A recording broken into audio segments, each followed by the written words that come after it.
Shalom, selamat pagi Bapak Ibu Saudara-saudari Jemaat GKT Trinity Palu sekalian. Salam sejahtera bagi kita semua. Mari kita semua datang kepada Allah Tritunggal dengan membawa rasa hormat dan syukur kita kepadanya. Jemaat saya persilakan untuk bangkit berdiri dan melakukan saat teduh.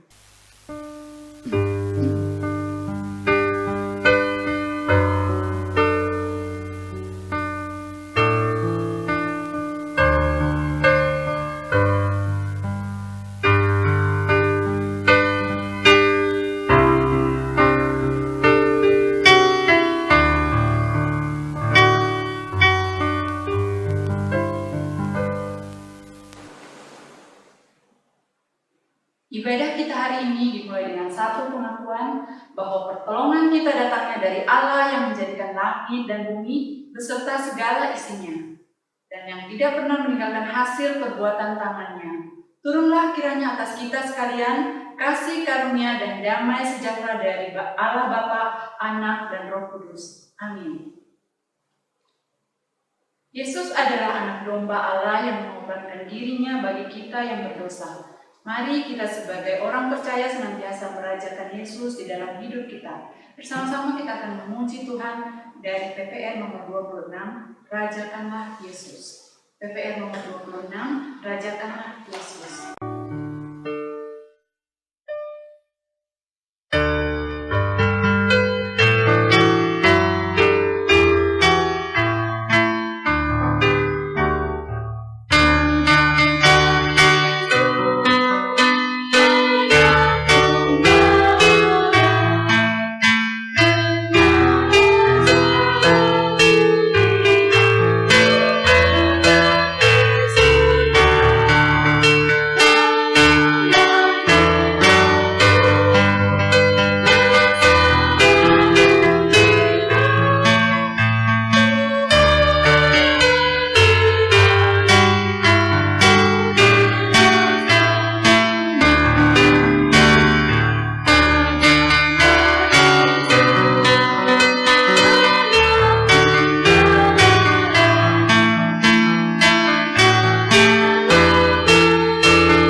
Dengarkanlah naskah Alkitab yang menjadi landasan ibadah kita pada pagi hari ini yang terdapat di dalam Mazmur 103 ayat 1-5.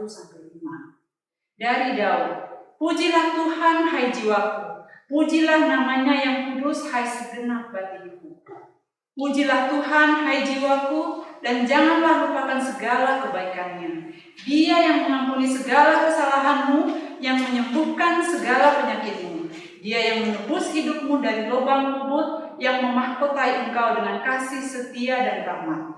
Dia yang memuaskan hasratmu dengan kebaikan, dan sehingga masa mudamu menjadi baru seperti pada bulu Raja Wali. Jemaat saya persilakan untuk duduk kembali. Bersama-sama kita akan memuji Allah dari KPPK nomor 152, dekat pelukan Allah. Near to the heart of Allah. Near to the heart of God.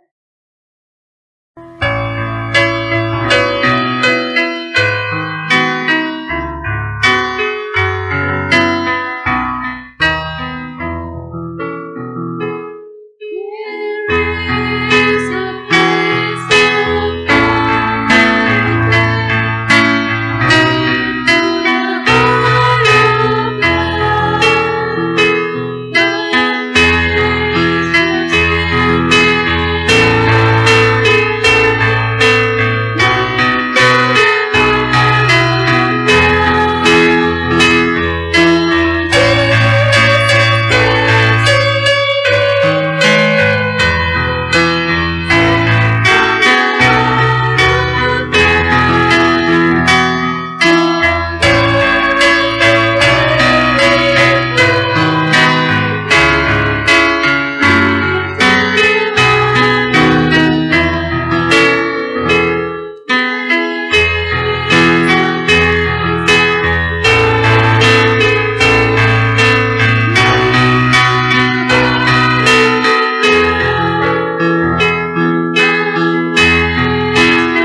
sekalian, tiba saatnya kita akan masuk dalam pengakuan iman kita, yaitu pengakuan iman rasuli.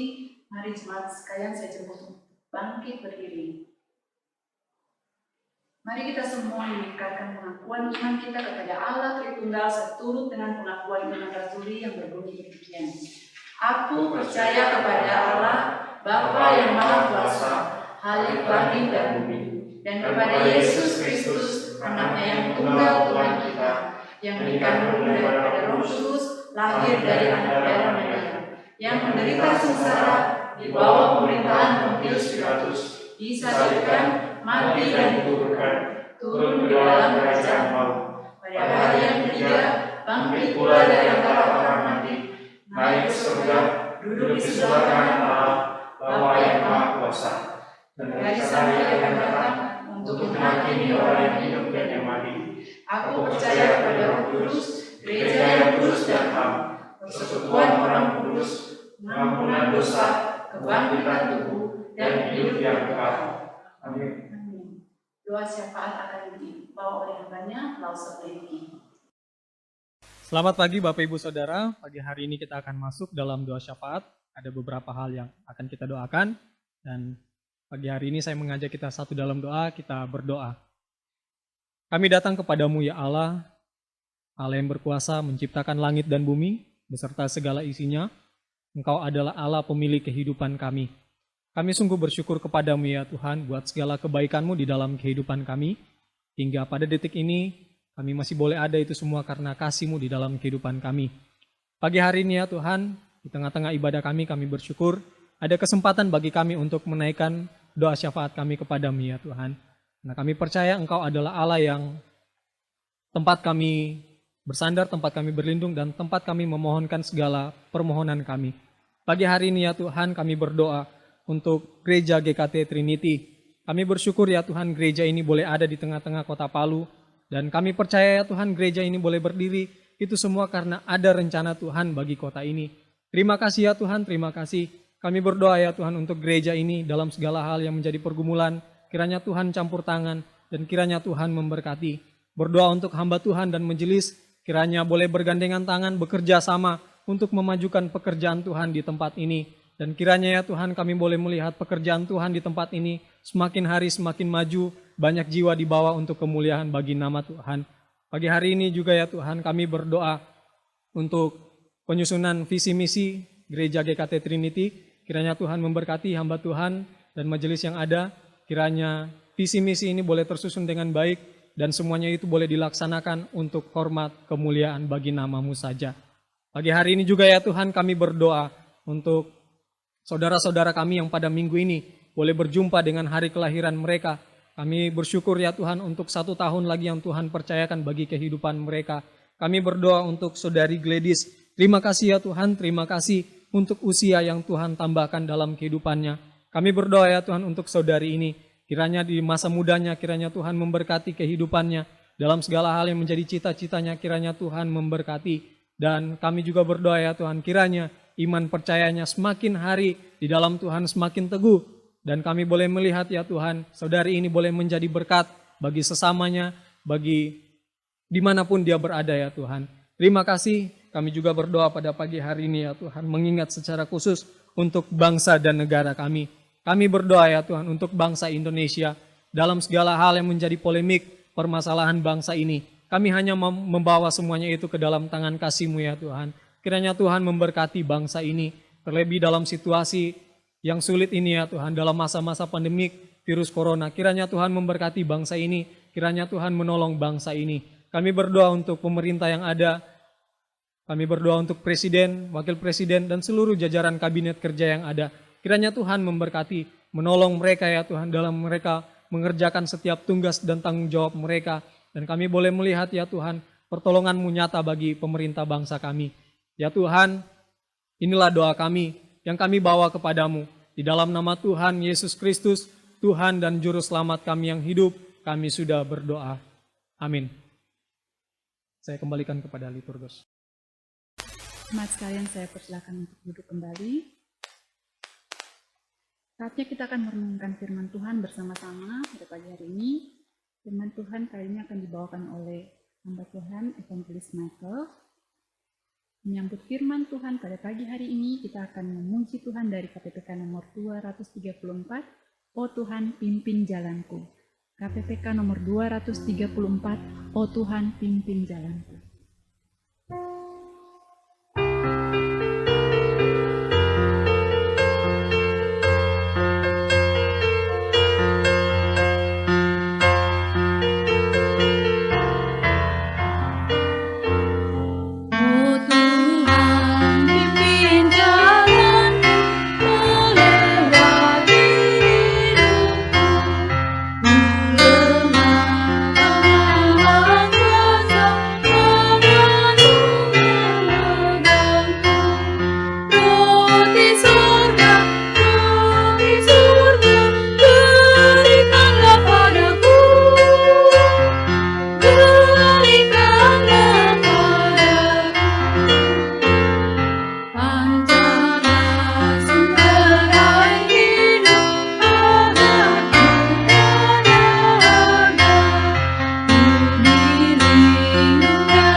Pada hambanya, Evangelis Michael, dipersilahkan.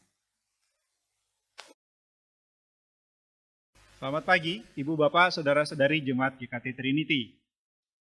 Tema besar khotbah-khotbah kita pada bulan ini, sebagaimana yang kita ketahui adalah berani mengikut Kristus. Jadi berdasarkan bacaan-bacaan Alkitab yang memang telah disusun dalam kalender gerejawi secara ekumenis, maka kita akan merenungkan berbagai dimensi tentang hidup mengikut Kristus di sepanjang bulan ini. Jemaat sekalian, berdasarkan jadwal bacaan Injil secara ekumenis di pekan ini, maka bacaan kita adalah Matius 25 ayat 1 hingga ayat yang ke-13, yaitu perumpamaan tentang gadis-gadis yang bijaksana dan gadis-gadis yang bodoh. Maka tema khotbah saya pada saat ini adalah karena itu berjaga-jagalah. Yaitu peringatan dari Yesus dalam khotbahnya tentang akhir zaman ini. Dan melalui peringatan ini, Yesus hendak menunjukkan bagaimana semestinya para pengikutnya itu hidup menantikan kedatangannya yang kali kedua di akhir zaman yang ditandai dengan penuh kesukaran dan kesesakan. Jemaat sekalian, sebagai pengikut Kristus pada masa kini, kita pun hidup dalam masa yang penuh kesukaran dan kesesakan. Tanggal 5 November kemarin, Kompas memberitakan bahwa Indonesia resmi resesi ekonomi. Saya memang bukan seorang pakar ekonom dan saya coba mencari tahu kira-kira apa dampak dari resesi ekonomi di Indonesia. Dan saya menemukan dalam artikel berita dari Kompas itu, seorang pakar ekonom menyatakan beberapa dampak yang mungkin terjadi karena resesi ekonomi ini. Seperti penurunan pendapatan di kelompok masyarakat menengah dan bawah secara signifikan. Angkatan kerja yang baru mungkin baru saja lulus dari akademi atau dari tempat studi mereka akan semakin sulit bersaing karena lowongan pekerjaan itu semakin menurun. Lalu kemudian dikhawatirkan juga akan meningkatnya konflik sosial di masyarakat karena ketimpangan yang semakin lebar di antara berbagai kelas di dalam masyarakat. Ya, memang bukan cuma Indonesia saja yang mengalami resesi ekonomi ini. Negara-negara lain juga mengalaminya di dalam masa pandemi ini. Ya, ini mungkin gambaran secara global, secara makro. Lalu bagaimana kira-kira situasi real yang berkaitan dengan kita? Beberapa hari yang lalu, viral di media sosial kita tentang ajakan dari sebuah restoran cepat saji yaitu Burger King. Saya sendiri memang pernah makan di sini dan kaget juga ketika melihat restoran ini mengajak untuk para pembacanya di akun sosial mereka untuk membeli makanan dari KFC, dari McD, restoran-restoran cepat saji yang juga menjadi saingan mereka sesungguhnya. Bahkan dalam itu bukan cuma restoran cepat saji, juga disebutkan agar para pembacanya juga beli makanan seperti di warteg gitu ya. Karena memang banyak karyawan yang bekerja di restoran-restoran seperti ini atau yang bekerja di tempat makan yang juga sangat terdampak dan jumlah mereka tidak sedikit. Ya, saya sadar begini, bahwa ini bisa jadi sebuah metode pemasaran yang dikaitkan dengan isu sosial untuk meningkatkan brand awareness, kesadaran akan brand Burger King di mata masyarakat. Hanya begini, realitas sosialnya jelas bagi kita, bahwa masa ini adalah masa yang penuh kesukaran dan kesesakan. Maka, dalam keadaan yang penuh kesukaran dan menyesakkan ini, bagaimanakah semestinya para pengikut Kristus hidup menantikan kedatangan Kristus? Inilah yang akan kita renungkan. Karenanya, marilah kita berdoa terlebih dahulu memohon pimpinan Allah dalam pembacaan dan perenungan kita. Mari kita berdoa. Ya Bapa Surgawi, terima kasih untuk firman-Mu yang akan kami baca dan renungkan pada saat ini. Oleh karenanya, rahmatilah kami di dalam membaca dan merenungkan firman-Mu. Terangilah hati kami agar kami boleh memahami kehendak-Mu, sehingga kami boleh hidup dengan bijaksana di hadapan-Mu. Ya Bapa Surgawi, inilah pinta kami. Dalam nama Tuhan Yesus Kristus, kami berdoa. Amin. Mari Bu Bapak, Saudara-saudari, saya mengajak kita untuk membuka kitab Injil menurut Matius pasal 25 ayat 1 hingga ayat yang ke-13. Injil menurut Matius pasal 25 ayat 1 hingga ayat yang ke-13. Saya akan membacakannya bagi kita. Gadis-gadis yang bijaksana dan gadis-gadis yang bodoh. Pada waktu itu, hal kerajaan sorga seumpama 10 gadis yang mengambil pelitanya dan pergi menyongsong mempelai laki-laki. 5 diantaranya bodoh dan 5 bijaksana. Gadis-gadis yang bodoh itu membawa pelitanya, tetapi tidak membawa minyak. Sedangkan gadis-gadis yang bijaksana itu membawa pelitanya dan juga minyak dalam buli-buli mereka. Tetapi karena mempelai itu lama tidak datang-datang juga, mengantuklah mereka semua lalu tertidur. Waktu tengah malam, terdengarlah suara orang berseru, "Mempelai datang, songsonglah dia." Gadis-gadis itu pun bangun semuanya, lalu membereskan pelita mereka. Gadis-gadis yang bodoh berkata kepada gadis-gadis yang bijaksana, "Berikanlah kami sedikit dari minyakmu itu, sebab pelita kami hampir padam." Tetapi jawab gadis-gadis yang bijaksana itu, "Tidak, nanti tidak cukup untuk kami dan untuk kamu. Lebih baik kamu pergi kepada penjual minyak dan beli di situ." Akan tetapi, waktu mereka sedang pergi untuk membelinya, datanglah mempelai itu dan mereka yang telah siap sedia masuk bersama-sama dengan dia ke ruang perjamuan kawin, lalu pintu ditutup. Kemudian datang juga gadis-gadis yang lain itu dan berkata, "Tuan, Tuan, bukakanlah kami pintu." Tetapi ia menjawab, "Aku berkata kepadamu, sesungguhnya aku tidak mengenal kamu. Karena itu, berjaga-jagalah, sebab kamu tidak tahu akan hari maupun akan saatnya." Jemaat sekalian, bacaan kita hari ini merupakan bagian dari rangkaian khotbah Yesus tentang akhir zaman. Khotbah Yesus tentang akhir zaman ini disampaikan untuk menjawab pertanyaan-pertanyaan para murid dalam percakapan dengan dia. Nanti Ibu Bapak bisa lihat di pasal 24 ayat yang ketiga. Secara garis besar, para murid mengajukan 2 pertanyaan kepada Yesus. Pertanyaan pertama, kapan sih kedatangan anak manusia akan terjadi? Pertanyaan kedua, apa tanda-tandanya?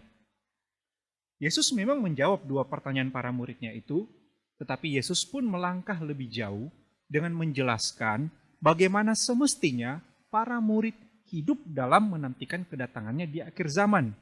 Itulah yang dijelaskan Yesus dalam bacaan kita di hari ini. Perumpamaan tentang 10 gadis ini memang hanya terdapat di Matius saja. Namun menariknya, Yesus sendiri telah menjelaskan maksud utama dari perumpamaan ini yang dia sampaikan itu. Pada bagian akhir perumpamaan ini dia mengatakan di ayat ke-13. Dia memperingatkan demikian. Karena itu, berjaga-jagalah, sebab kamu tidak tahu akan hari maupun akan saatnya. Dengan demikian, perumpamaan ini berkaitan erat dengan perumpamaan-perumpamaan sebelumnya. Selain itu, dari peringatan ini, kita dapat merenungkan 2 pelajaran melalui peringatan Yesus. Pelajaran pertama yang dapat kita renungkan dari perumpamaan 10 gadis ini adalah Anak Manusia datang pada waktu yang tidak kita ketahui. Memang jemaat sekalian, kalau diperhatikan pada pasal 24, Yesus menyampaikan ada tanda-tanda yang akan menunjukkan kedatangan Yesus yang kali kedua, di mana di situ akan ada penderitaan, kesukaran yang menjadi bagian dari tanda-tanda kedatangan Anak Manusia. Jadi, masa yang penuh kesukaran dan kesesakan memanglah merupakan bagian dari tanda-tanda kedatangan Anak Manusia.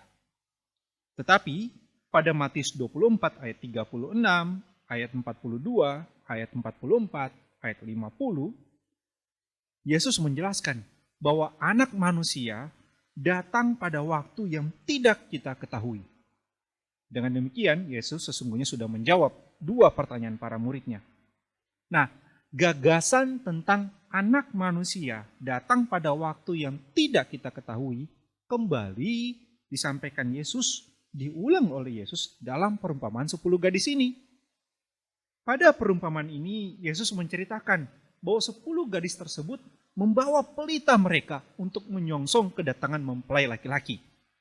Jadi baik 5 gadis yang bodoh maupun 5 gadis yang bijaksana sama-sama hendak menyongsong kedatangan mempelai laki-laki. Tujuan mereka sama.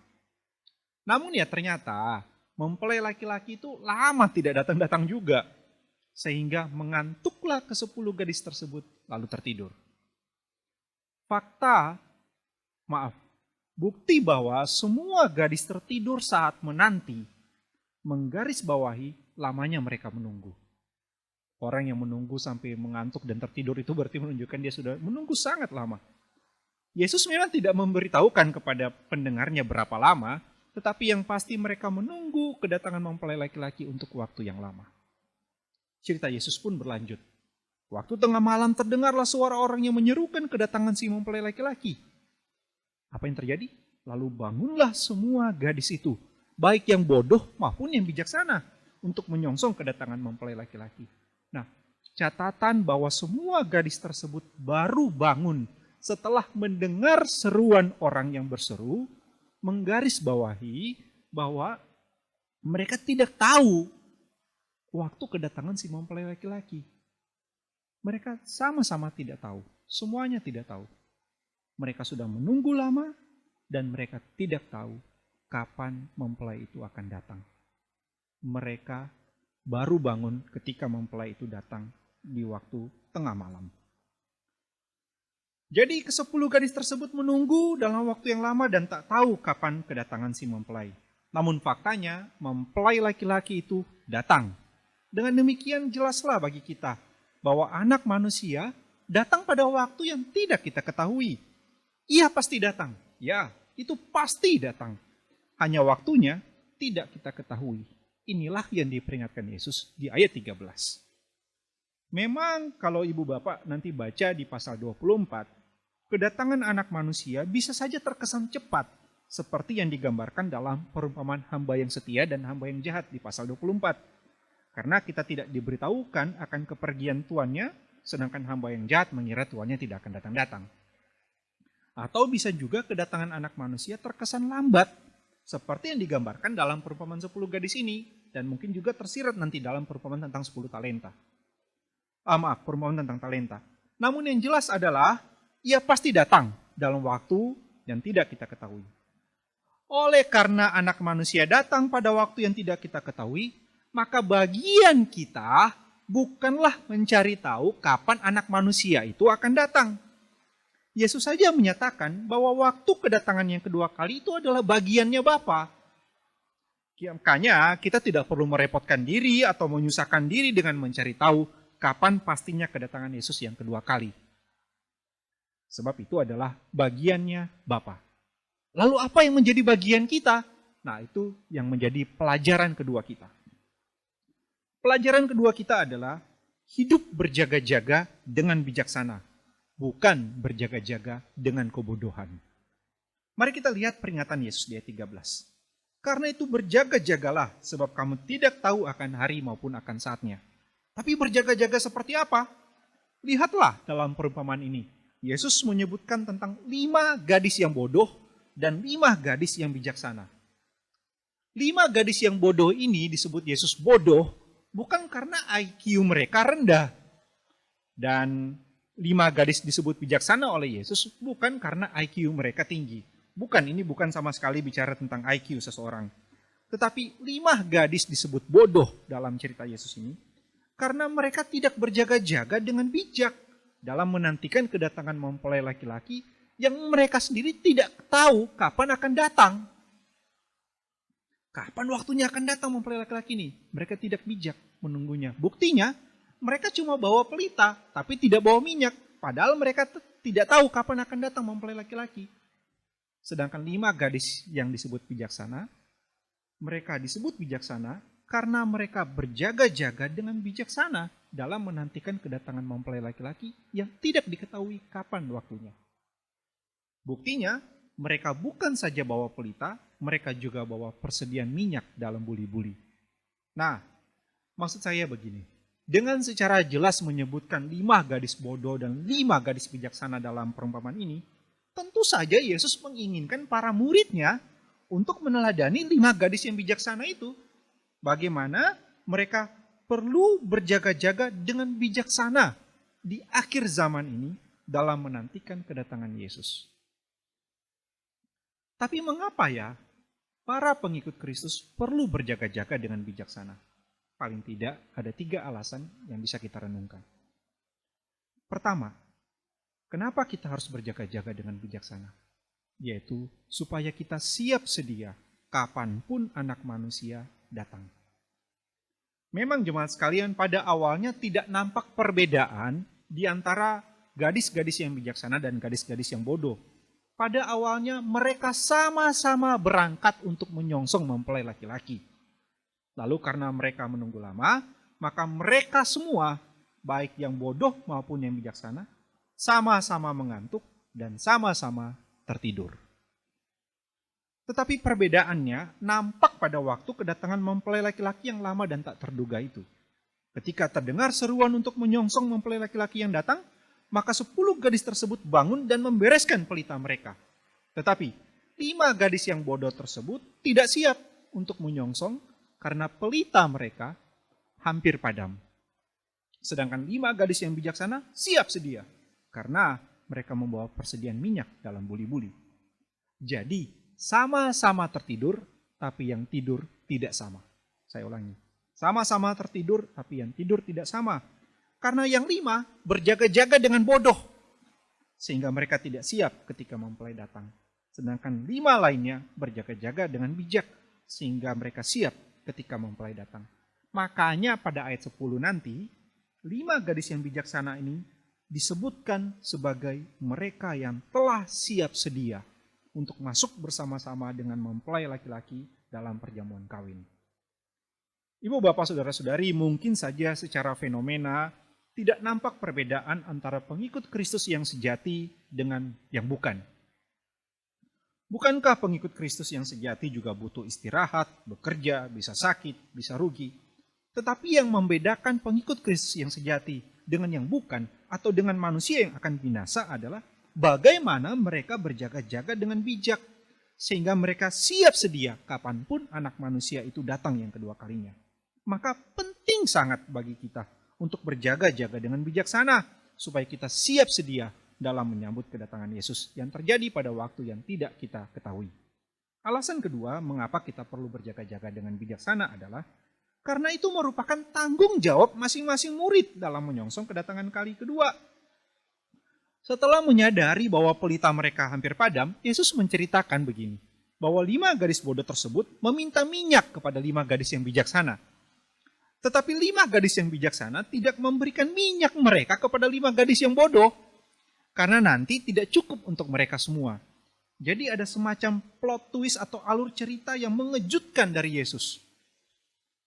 Namun saya kira tidak tepat kalau kita mempersoalkan kasih dari 5 gadis yang bijaksana. Mungkin orang akan berkata, kok 5 gadis yang bijak ini seperti orang yang tidak punya kasih saja kepada 5 gadis yang bodoh. Saya kira itu tidak tepat, karena bukan itu yang dimaksudkan dari sikap 5 gadis yang bijaksana ini. Sikap 5 gadis yang bijaksana, yang tidak memberikan minyak mereka karena pertimbangan tidak cukup nanti untuk mereka semua, menunjukkan bahwa berjaga-jaga dengan bijak dalam menyongsong kedatangan mempelai laki-laki merupakan tanggung jawab masing-masing pribadi. Tanggung jawab seperti ini tidak bisa dipinjam dari orang lain dan tidak bisa dipinjamkan kepada orang lain. Tanggung jawab yang ternyata tidak dilakukan oleh 5 gadis yang bodoh karena mereka memandang remeh akan kedatangan mempelai laki-laki. Mungkin contoh untuk memperjelas maksud saya begini. Sikap yang tidak bertanggung jawab itu atau gagasan ini seperti ini kurang lebih sama seperti orang yang naik motor pada musim hujan. Tahu kan di negara kita hanya ada 2 musim, musim kemarau dan musim hujan. Dan pada musim hujan dia naik motor tapi tidak bawa mantel hujan. Begitu hujan turun, orang seperti ini kan tidak bisa berkata sama temannya yang bawa mantel hujan, dasar lu kagak punya kasih, gua pinjam kagak dikasih. Dia bilang, lah bukan begitu. Ini kan menunjukkan bahwa memang tanggung jawab masing-masing. Tanggung jawab masing-masing untuk berjaga-jaga dengan bijaksana. Lalu kenapa orang seperti ini tidak bawa mantel sudah tahu pada musim hujan dan dia tidak bawa mantel ketika naik motor? Ya karena dia pandang remeh turunnya hujan. Jadi maksud saya adalah masing-masing punya tanggung jawab untuk mempersiapkan diri dengan bijak dalam menantikan kedatangan Kristus yang kedua. Maka kerjakan tanggung jawab ini dengan gigih dan tekun. Berjaga-jaga dengan bijaksana. Alasan ketiga, mengapa kita perlu berjaga-jaga dengan bijaksana? Karena itulah yang dilakukan oleh para pengikut Kristus yang sejati. Yesus menceritakan bahwa 5 gadis bodoh tersebut kemudian pergi untuk membeli minyak. Entah ya toko minyak mana yang buka di tengah malam, tetapi akhirnya mereka menemukannya, namun mereka terlambat untuk kembali ke pesta perjamuan kawin. Mempelai laki-laki telah datang, 5 gadis yang bijaksana masuk bersama-sama dengan dia dalam ruang perjamuan kawin, dan pintu ditutup. Baiklah, 5 gadis bodoh itu memang terlambat. Namun hal yang mengejutkan adalah ketika 5 gadis bodoh itu datang dan menggedor pintu. Lalu tuan rumah menjawab mereka begini, aku tidak mengenal kamu. 5 gadis bodoh tersebut mungkin berpikir mereka kenal si tuan rumah. Mungkin karena sama-sama bekerja, sama-sama melayani. Tapi sang tuan rumah berkata tidak mengenal mereka. Sehingga mereka tidak dapat masuk dalam perjamuan kawin tersebut. Ini menunjukkan bahwa 5 gadis bodoh tersebut memang menggambarkan para pengikut Kristus yang palsu atau bukan pengikut Kristus yang sejati. Sebab Allah tidak mengenal mereka. Sedangkan 5 gadis yang bijaksana adalah pengikut Kristus yang sejati. Sebab Allah pastilah mengenal umat kepunyaannya. Dia pasti kenal siapa yang percaya kepada dia dan yang percaya kepada Yesus. Karenanya, tidak mungkin perumpamaan ini dan perumpamaan yang lain dalam seri khotbah Yesus tentang akhir zaman ini mengajarkan keselamatan melalui perbuatan manusia. Perumpamaan ini justru menunjukkan bahwa pengikut Kristus yang sejati itu pastilah berjaga-jaga dengan bijak sehingga mereka siap kapanpun Yesus datang yang kali kedua. Yang berjaga-jaga dalam kebodohan sehingga tidak siap ketika kesempatan masih ada, sudah pasti bukan pengikut Kristus yang sejati. Maka jemaat sekalian, kiranya ini menjadi peringatan bagi kita untuk berjaga-jaga dengan bijak dalam menantikan kedatangan Kristus yang kali kedua. Supaya kita siap sedia kapanpun Yesus datang, sebab itu merupakan tanggung jawab pribadi kita masing-masing, sebab itulah yang dilakukan oleh para pengikut Kristus yang sejati.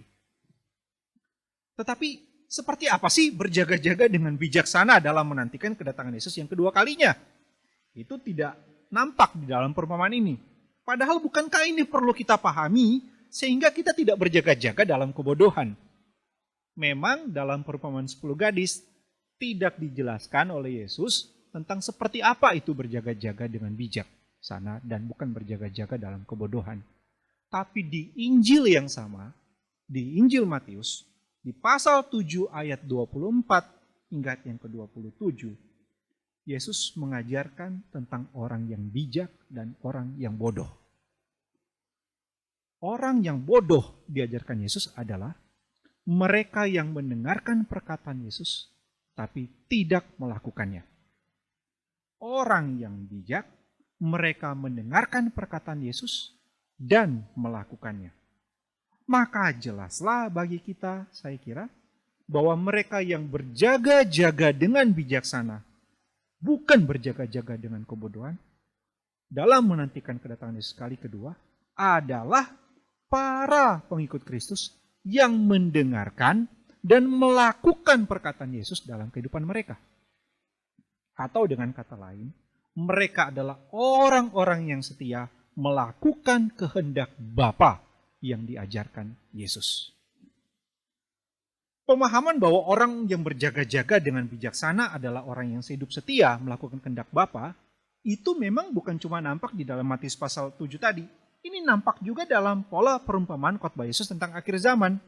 Kalau Bapak Ibu lihat di Matius 24, Yesus juga sudah kasih nasihat untuk berjaga-jaga. Matius 24 ayat 37 hingga 43. Setelah itu apa?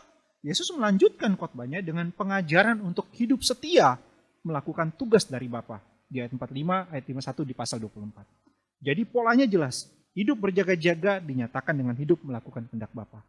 Pola yang sama juga nampak di dalam bacaan kita. Matius 25 ayat 1 sampai 13 yang jadi bacaan kita menjadi kisah di mana Yesus untuk memperingatkan para murid berjaga-jaga dengan bijak. Setelah itu apa? Dilanjutkan dengan perumpamaan tentang talenta dan kisah tentang penghakiman akhir zaman yang kurang lebih menggemakan tentang seperti apa itu orang-orang yang setia melakukan kehendak Bapa. Jadi polanya jelas kan? Maka dapatlah kita pahami bahwa memang hidup berjaga-jaga dengan bijaksana dalam menantikan kedatangan Yesus yang kali kedua itu diwujudkan atau diekspresikan dengan hidup yang setia melakukan kehendak Bapa yang diajarkan Yesus. Karenanya kita perlu patuh kepada kehendak Bapa di sepanjang hidup kita. Lalu apa sih kehendak Bapa yang perlu kita lakukan dalam hidup ini? Ingin tahu? Ingin memahaminya lebih lanjut?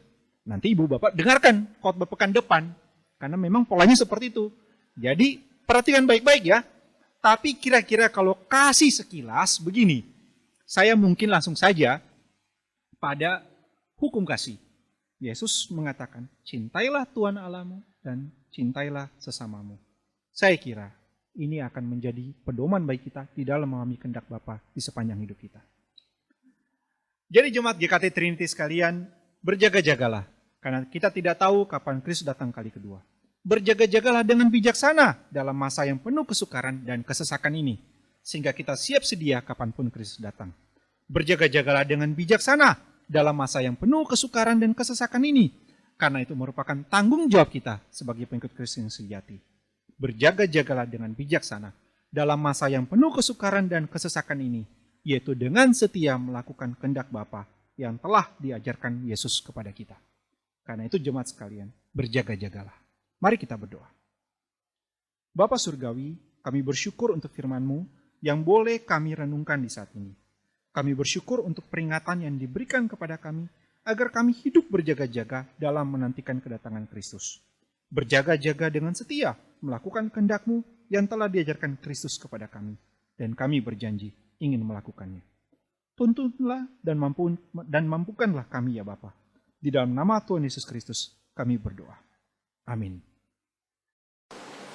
Terima kasih kepada hamba yang telah memberitakan firman Tuhan pada hari ini. Biarlah firman yang telah ditaburkan boleh berakal, bertumbuh dan berbuah di dalam hati kita semua. Saatnya kita akan membawa ungkapan syukur kita kepada Allah. Biarlah setiap kita yang memberi persembahan syukur kita sebagai tanda sukacita kita atas segala berkat Tuhan yang telah kita terima. Sebagai dasar dan firman Tuhan diambil dari 2 Korintus 9 ayat 7 yang berbunyi demikian. Hendaklah masing-masing memberi menurut kerajaan kerelaan hatinya, jangan dengan sedih hati atau karena paksaan. Sebab Allah mengasihi orang yang memberi dengan sukacita.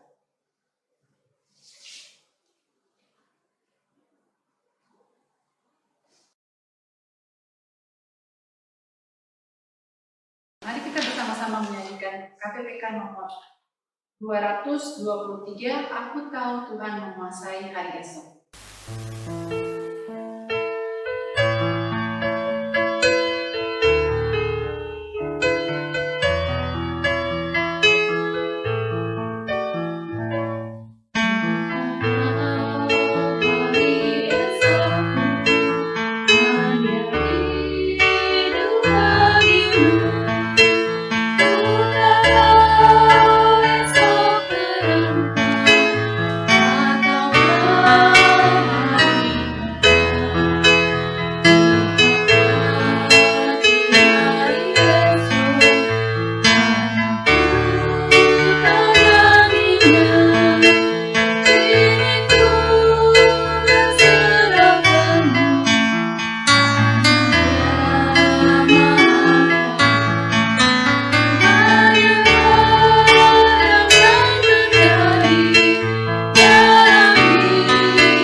Satu dalam doa. Allah Bapa yang bertata dalam kerajaan surga, terima kasih atas segala penyertaan-Mu bagi setiap kami, sehingga saat ini kami boleh kembali beribadah kepada-Mu.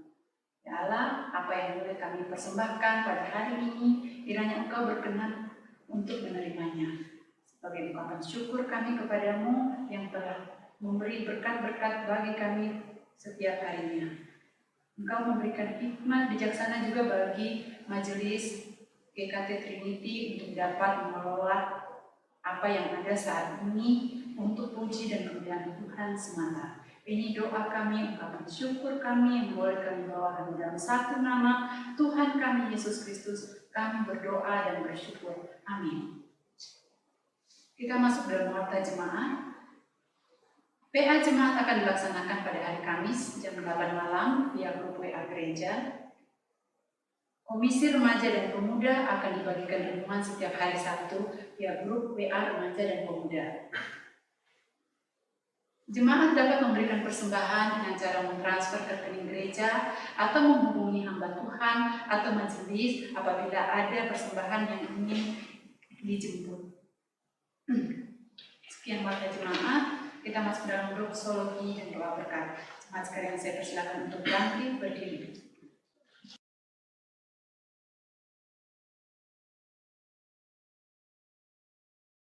Mari jemaat sekalian kita menaikkan pujian doksologi.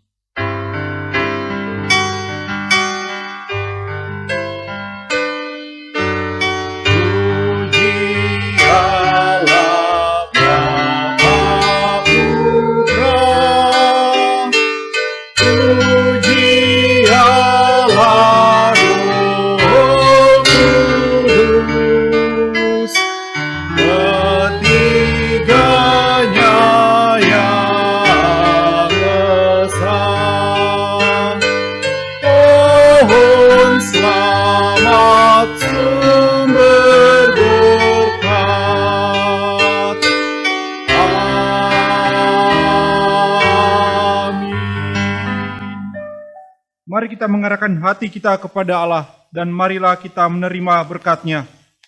Tuhan memberkati kita dan melindungi kita. Tuhan menyinari kita dengan wajah-Nya dan memberi kita kasih karunia. Tuhan menghadapkan wajah-Nya kepada kita dan memberi kita damai sejahtera dari sekarang hingga selamanya. Amin. Amin.